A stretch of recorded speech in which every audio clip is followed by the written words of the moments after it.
In October of 2020, Donald Trump decided to blame Gold Star families. These are families who had lost, family members in war. Okay, he blamed them for potentially giving him coronavirus. But now we're learning, based on his own chief of staff's book, Mark Meadows, that he had tested positive for COVID prior to that. So before we get to the details of what we have learned from his chief of staff, let's go to this interview featuring Donald Trump speaking to Maria Bartiromo about the experience he had with these Gold Star families. Sometimes I'd be in groups of, for instance, Gold Star families. I met with Gold Star families. I didn't want to cancel that, but they all came in and they all talked about their son and daughter and father and they all came up to me and they'd tell me a story, Maria. It was really amazing, actually beautiful, but sad. And I can't say back up, stand 10 feet. I just can't do it. And I went through like 35 people and everyone had a different story. They come within an inch of my face sometimes. They want to hug me and they want to kiss me.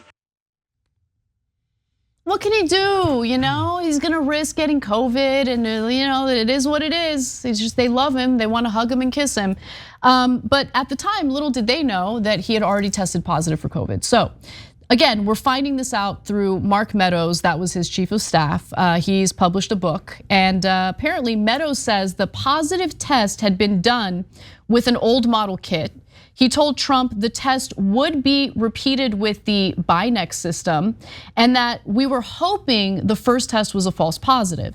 After a brief but tense wait, Meadows called back with news of a negative test.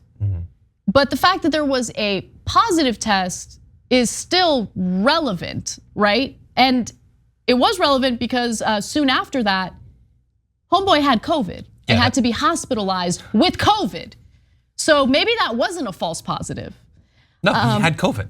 Yeah, exactly. There's a mixed result. Here's the thing. So you mentioned, he's going face to face with the families of people who they lost family members who were soldiers, and they couldn't have known that he'd had the positive test. But why hadn't Meadows told Trump? Because he didn't know that he was potentially infecting these people with COVID. They could get sick, they could die. Isn't it crazy that he didn't tell Trump so Trump wouldn't do that? Yeah, he really should have. And to be fair to Trump, he took COVID so seriously. Like he never had one of those super spreader events. Nope. Like the whole Amy Coney Barrett event that he hosted that had dozens of unmasked individuals in close quarters. Now, I'm being sarcastic. Of course he had super spreader events. He didn't take COVID seriously at all, especially when it came to anything that could hurt his political future or anything that could harm him personally. Like he, of course, decided to throw out any type of guideline that would stand in the way of him doing whatever it is that he wanted to do. Yeah, whatever that happened to be. Yeah. And so we're being sarcastic. No, he knew. He knew. And it won't matter. It won't matter. I went this morning. This is like the craziest news of the day, I think. It's not the most important news of the day, but it's the craziest news of the day.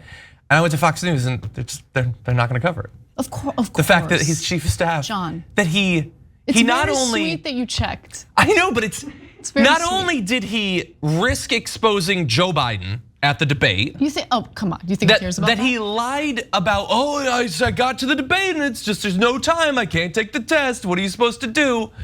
He risked exposing him. He risked exposing Gold Star families, but it won't matter. They still say that they're pro-cop when they're still cheering for the people that spent January 6th trying to beat cops to death with their bare hands. He's trying to kill the families of fallen veterans. And nothing matters. Nothing matters. Like I want to give him credit though. This is a guy who was cheering on the efforts to track down and murder his vice president, and he's holding those super spreader events and he's trying to spread the virus to as many Republicans as possible. This is a guy who identifies as a Republican, but he is so willing to kill Republicans, and he has been very consistent about that, and I admire that in him. There's no honor among thieves, right? You think he cares if you're a Republican, a Democrat, conservative? Trump looks out for Trump, and we've seen what he's done to his closest allies if he perceives that they've crossed him in any way. That's who Trump is. he's a vicious human being and he doesn't care about Gold Star families. I mean, Mr. Draft Dodger referred to fallen soldiers as losers and suckers. That's who Donald Trump is. Yeah, and by the way, I'm gonna bring this up even though, again, this would never matter because nothing matters. But last year, like 2 months into lockdowns, the DOJ said that if they had evidence that someone was purposefully spreading COVID, they would press charges against them. If he got a positive COVID test and then was going like cheek to cheek with people, he knew he could be intentionally spreading COVID. John, you're very sweet. There's not gonna be anything. He can do whatever he wants. I love it. I love that you still have hope that certain laws or regulations would be applied evenly, or that Fox News would actually report the news. Like it's sweet. I like it. I love that naivete. I miss it when I used to have it. Is this not one of the most sociopathic stories, like on an individual level? We live in a sociopathic country. Let's just keep it real. I love America. I love the idea of America. What we are right now is beyond shameful, beyond embarrassing. In so many, we just watched a video of a cop in Tucson shoot a man in a wheelchair in the back 9 times because he was accused of shoplifting at a Walmart. That's what we just watched today. This is the country we live in, guys. Don't let anyone tell you otherwise. Ain't nothing exceptional about where we're at today. Let's take a break. When we come back, we've got more news for you, including QAnoners not thinking that Trump having any type of association with Epstein is a big deal. Not a big deal at all. Thanks for watching The Young Turks. Really appreciate it. Another way to show support is through YouTube memberships. You'll get to interact with us more. There's live chat emojis, badges.